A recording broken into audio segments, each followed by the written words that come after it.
شنوندگان گرامی، برنامه اطلاعات امروز است. با سرخط خبرها شناس شوید. عمرعلی قواتов در استانبول کشته شد. مرزبانان قرغیز در اهالی نواحی نزد مرزی را تهدید میکنند. دولت اسلامی را گروه تروریستی اعلام میکنند. تحلیل کارشناسان وابسته به مرگ رهبر گروه مخالف حکومت تاجیکستان. عمرعلی قواتов در استانبول کشته شد. خبرگزاری‌های ترکی میگویند عمرعلی قواتov رهبر گروه 24 پیش از آن که از ضرب تیر به سرش کشته شود از خوراک زهرآلود گشته است. همچنین همه خانواده‌اش نیز زهرآلود شده و کشتار در پیش چشم آنها هنگام برآمدن از خانه برای رفتن به بیمارستان رخ داده است.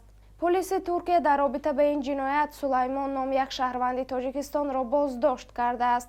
همسر عمرعلی قواتov به پلیس اطلاع داده که سلیمان مهمان این خانواده بود و احتمالاً در این جنایت دست داشته باشد.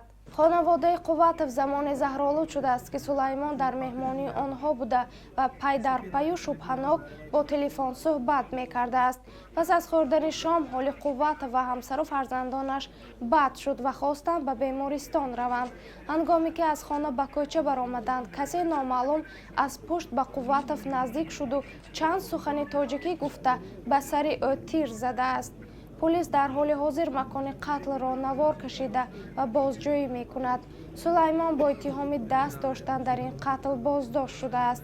یکی از شبکه‌های تلویزیونی ترکیه خبر داده که قواتov در ناحیه مولاگورانی این منطقه فاتح استانبول در ساعت 10:30 شب کشته شده است.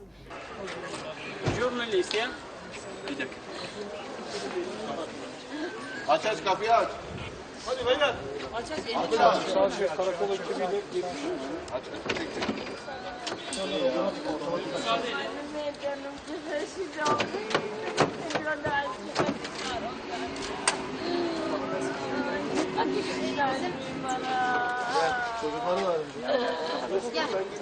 همزمان شبکه دیگری تلویزیونی ترکی جسدی را نمایش داد و در محل حادثه همسر عمرعلی قواتov هم بوده است که میگریست و جسد قواتov با ماشین یاری تعجیلی از جای حادثه برده شد.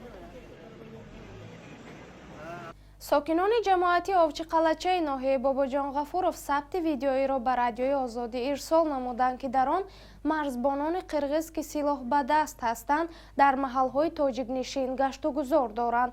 این عمل مرزبانان همسایه کشور ساکنان جماعت را از گشت و گذار مرزبانهای مسلح قرغیزستان در قلمرو زیستی آنها از اظهار نگرانی دارد. باز این واقعه کودکان این منطقه را به وهم آورده است.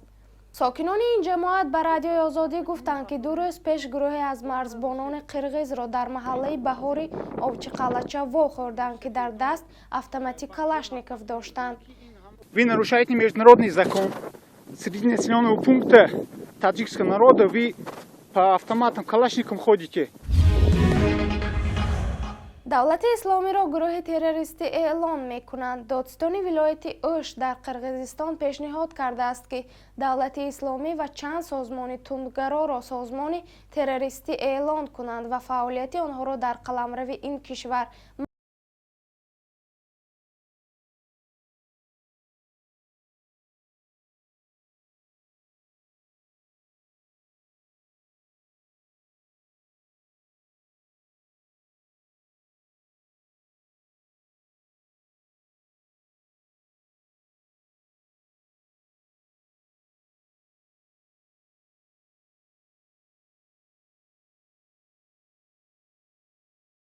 های 2012 و 2014 بیشتر از 300 نفر شهروندان قرغیزستان برای شرکت در جنگ‌های سوریه و عراق رفتند و آنها در صفوف تندروهای دولت اسلامی می جنگند.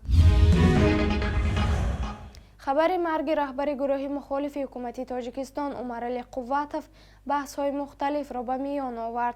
رجب میرزا روزنامه‌نگار تاجیک در خصوص کشتار قواتov به یک چند رسانه‌ها گفته است که کشته شدن قواتov تصادفی نبوده تحریزی شده است و بسیار حادثه‌های ننگین و دهشت‌آور است که عین زمان سوال‌های بسیاری را به وجود می‌آورد.